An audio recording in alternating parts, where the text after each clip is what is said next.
हाय। कैसे हैं आप लोग। उम्मीद करता हूं कि आप लोग अपने अपने घरों में सुरक्षित एवं स्वस्थ होंगे। पिछले वीडियो में हमने चर्चा की थी कि स्वतंत्र भारत के सामने तीन बड़ी चुनौतियां थीं। पहली चुनौती राष्ट्र निर्माण की चुनौती थी, दूसरी लोकतंत्र स्थापित करने की चुनौती थी और तीसरी चुनौती थी विकास की। तो आज हम इस वीडियो में पहली चुनौती यानी राष्ट्र निर्माण की चुनौती के बारे में चर्चा करेंगे। तो चलिए शुरू करते हैं आज की राजनीतिशाला। राष्ट्र निर्माण की चुनौती, जैसा कि हम जानते हैं, जब हमारा देश 15 अगस्त 1947 को आज़ाद हुआ तो आज़ादी के साथ ही देश का विभाजन भी हो गया। देश दो टुकड़ों भारत और पाकिस्तान में बंट गया और ऐसा हुआ मुस्लिम लीग की द्विराष्ट्र सिद्धांत की मांग के कारण।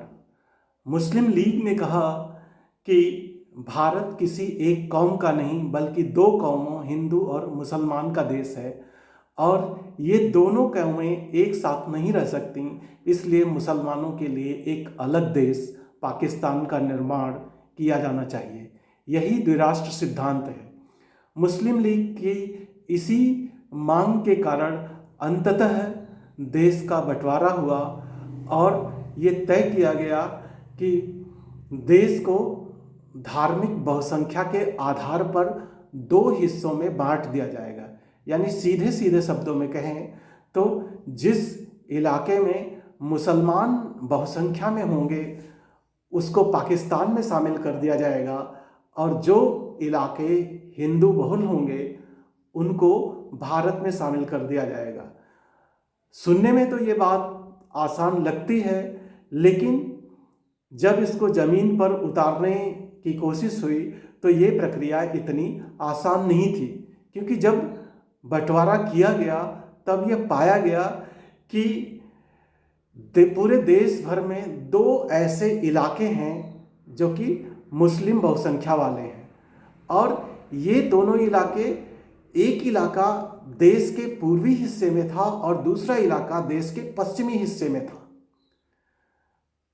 तो दोनों इलाकों को उठा करके एक कर दिया जाए, ऐसी कोई विधि हमारे पास नहीं थी।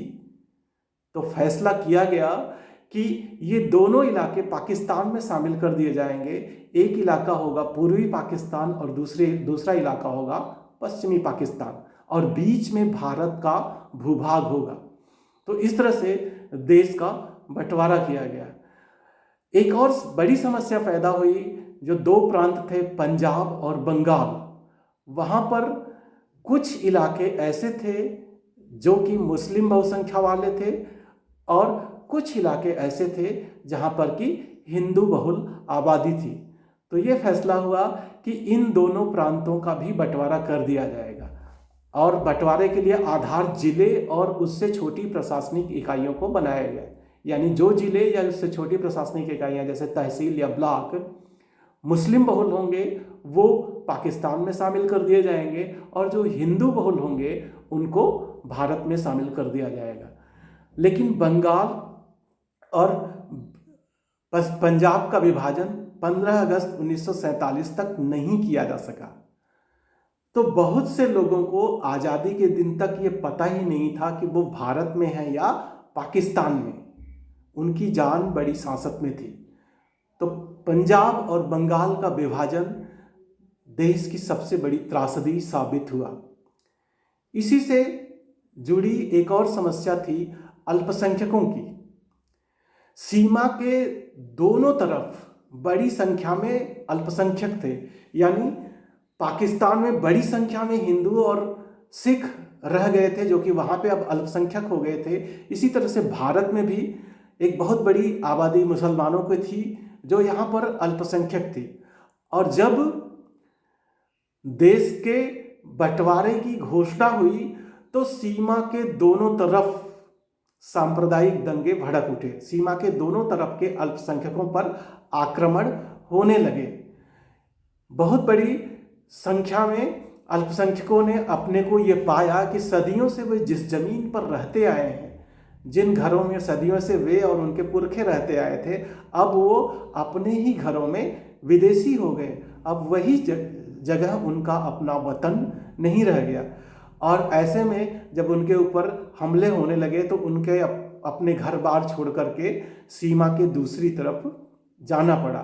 तो इस तरह से विभाजन की प्रक्रिया में आबादी का बहुत बड़ी संख्या में स्थानांतरण हुआ और विश्व इतिहास के कुछ सबसे बड़े गिने चुने आबादी के स्थानांतरणों में से यह एक था।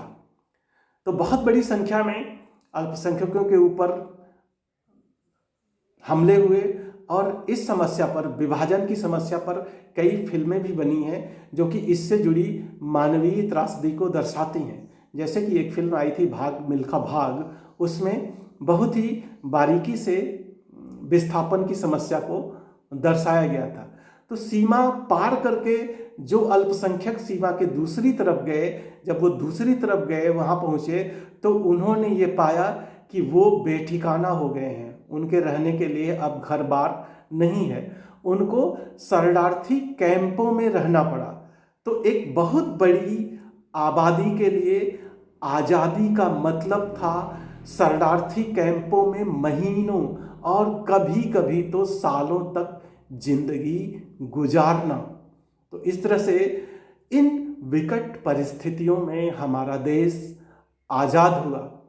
अब ये समस्या, एक और समस्या को इसने पैदा किया कि क्या जब धर्म के आधार पर देश का बंटवारा हुआ, मुसलमानों के लिए एक अलग देश बना दिया गया, तो क्या भारत भी अपने आप एक हिंदू राष्ट्र बन जाता है? भारत में ऐसे बहुत से हिंदू संगठन थे जो कि भारत को एक हिंदू राष्ट्र बनाने की मांग कर रहे थे, लेकिन हमारी सरकार ने ये निश्चय किया कि हम अपने आप को एक धार्मिक राज्य नहीं बनाएंगे, हम भारत को एक धर्मनिरपेक्ष राज्य बनाएंगे और यहाँ पर रहने वाले सभी नागरिकों को, चाहे उनका कोई भी धर्म हो, चाहे वो हिंदू हो, चाहे वो मुस्लिम हो, सिख हो, ईसाई हो, पारसी हो, सबको समान नागरिकता दी जाएगी। यानी हमारे संविधान में इस सिद्धांत को स्वीकार किया गया कि धर्म को नागरिकता की कसौटी नहीं बनाया जाएगा और सबके साथ समानता का व्यवहार किया जाएगा। तो इस तरह से जो विभाजन से उपजी त्रासदी थी उसको सुलझाने का प्रयास किया गया। तो राष्ट्र निर्माण की चुनौती में हमारे सामने ये एक समस्या थी, जो विभाजन से उपजी समस्याएं थी उसको कैसे समाधान किया जाए। इसी से जुड़ी हुई दो और भी समस्याएं हैं। जो दूसरी समस्या थी वो थी देसी रजवाड़ों की और तीसरी समस्या राज्यों के पुनर्गठन की। तो अब चूंकि वीडियो लंबा हो रहा है इसलिए हम इस वीडियो में इस मुद्दे पर डिस्कस नहीं करेंगे, इसके लिए हम अलग से वीडियो बनाएंगे। तब तक के लिए स्टे होम, स्टे सेफ। और हाँ, अगर अभी तक आरोग्य सेतु ऐप डाउनलोड नहीं किया है तो कर लो। धन्यवाद।